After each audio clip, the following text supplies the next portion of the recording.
question is addressed to the chair. Why would the members answer that? Hey, we don't have the authority to speak. Naman yung pinagsasabi. Hey, why is the chairman only speak? Di ba may pwede salita? We are also member, just the same. Dante, alam mo yun. Alam mo yun. Ganda ba, chair cannot answer your query if he has the answer? Pwede. Ang pinag-uusapan natin, ang chairman ang sasagot. No, not only the chairman. Ano naman magsasalita ng ganyan? Well, bakit? Siya nagsalita na nga eh.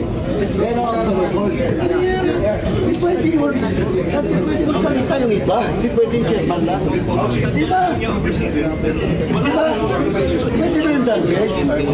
Saan parliamentary procedure in the House that the members speak? Pwede. Di ba?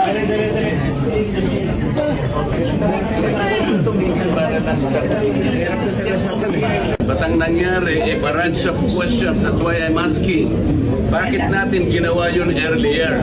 Are we not already respecting a tradition well kept by this House? Respect tradition. Hindi nga, pinagtatanong niyo siya eh. Meron pang pratidelo, that is disrespect to the office of the President, Vice President.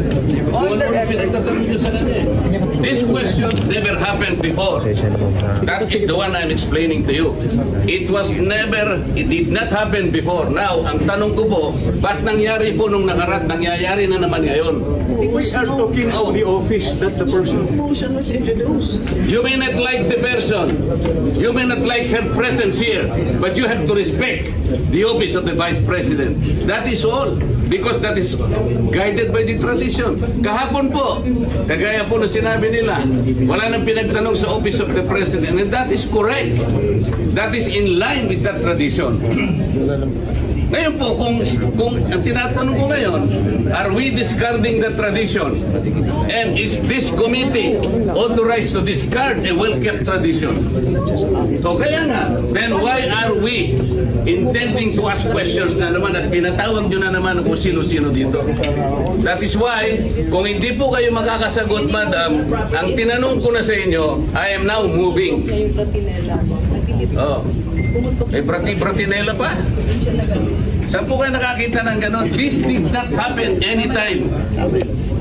Panglabing 7 taon ko na po ito. Alam nyo, Madam Stella, I was already here when the Vice President was Noli Di Castro, when the Vice President was Binay, when Vice President... But you were also here in the last hearing. No motion was introduced.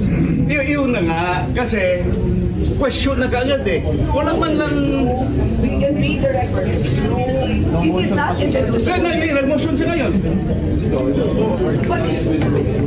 Parliamentary muna. Parliamentary muna. The first thing is, that is the manifestation